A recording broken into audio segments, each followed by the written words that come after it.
Welcome to this explainer. Have you ever just wanted to look up at the sky and demand answers directly from the universe? Well, today we are going to capture the absolute core philosophy of a massive cultural phenomenon. We're distilling the essential paradigm-shifting ideas from the book Conversations with God into under 8 minutes. So, whether you know this text back to front or you're completely new to the whole thing, this explainer is designed to give you a really direct, structured look at its most fascinating claims. Okay, let's just dive right in. We have to start with the author, Neale Donald Walsch. Picture this, it's 1992, and Walsch is a man experiencing just profound personal, professional, and emotional failure. He's feeling like his life is entirely collapsing on absolutely all levels. So he picks up a yellow legal pad and decides to write this incredibly spiteful, passionate letter. But instead of writing it to a boss or an ex, he directs all of his anger straight at the universe, literally demanding answers. He wrote down exactly this: "Why isn't my life working?" He really just wanted to know what he had done to deserve a life of such constant struggle. And then, something crazy happened. To his absolute shock, right as he prepared to toss his pen aside, his hand just stayed poised over the paper. His pen actually began moving on its own, taking dictation. What followed from that was a 3-year dialogue that flipped traditional theology completely upside down. Section 1. How God actually communicates, moving beyond words. The text immediately sets up this really radical premise, which is that the divine is constantly communicating with everyone, all the time. But it claims we usually miss the message entirely, just because we're looking for the wrong signs. Look at this hierarchy. It's totally backwards to what we usually think, right? We typically place the highest value on the Word of God. But the book claims words are actually the least reliable purveyor of truth. They're just symbols. They are so open to misinterpretation. Instead, our deepest feelings are framed as the true language of the soul. Basically, God communicates first through feelings, then thoughts, then experience, and honestly, only when all of those fail, through words.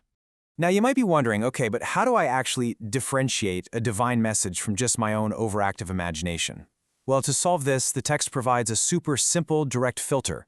God's message is always your highest thought, your clearest word, and your grandest feeling. If an impulse or an idea contains true joy, absolute truth, or the profound feeling of love, the book asserts that this is the divine communicating with you. Anything less than that, it's coming from somewhere else. Moving on to Section 2, the paradigm shift, God as observer, not judge. This part of the dialogue heavily contrasts traditional religious beliefs with a revolutionary claim about how God actually relates to humanity.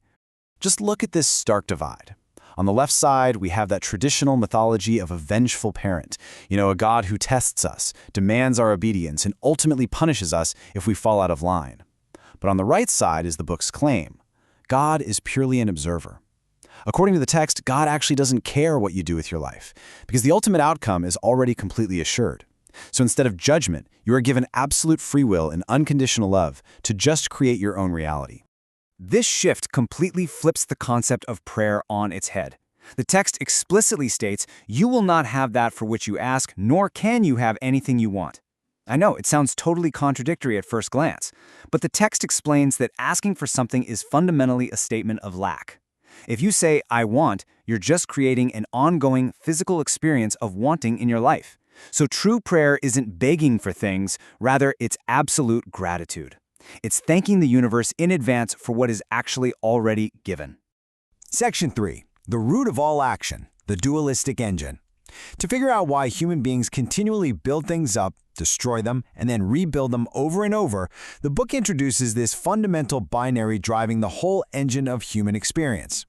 It all boils down to these two primal forces. Every single human thought, word, or deed is sponsored by one of them. Fear is the energy that contracts, hides, hoards, and harms. Love, on the other hand, is the energy that expands, reveals, shares, and heals. The book argues that there are literally no other human motivations. But, and this is key, you have absolute free choice regarding which one you select to sponsor your actions. Because of that binary, the text insists that at the critical juncture in literally all human relationships, this is the only relevant question your soul ever needs to ask. What would love do now? When you consciously choose the action that love sponsors, you step right out of that endless cycle of fear and defense, and you actually begin to master your experience. Section 4, redefining existence. Life is not a school. Look, most spiritual traditions suggest we're put here on Earth to learn hard lessons, pass some sort of cosmic tests, and eventually graduate to a higher spiritual plane. This text completely rejects that entire notion. The source material is incredibly blunt about this. Life is not a school. You are actually not here to learn anything, because, as a piece of the divine, your soul already knows all there is to know conceptually. There are absolutely no hidden lessons you're supposed to be uncovering. So instead of a place of learning, life is framed as an opportunity for remembering. You utilize the physical realm to actually experience the magnificence you previously only knew as an idea. Think of it this way. You can know conceptually that you are a generous person, but until you perform a physical act of generosity in the real world, it remains just a concept. But here's the catch.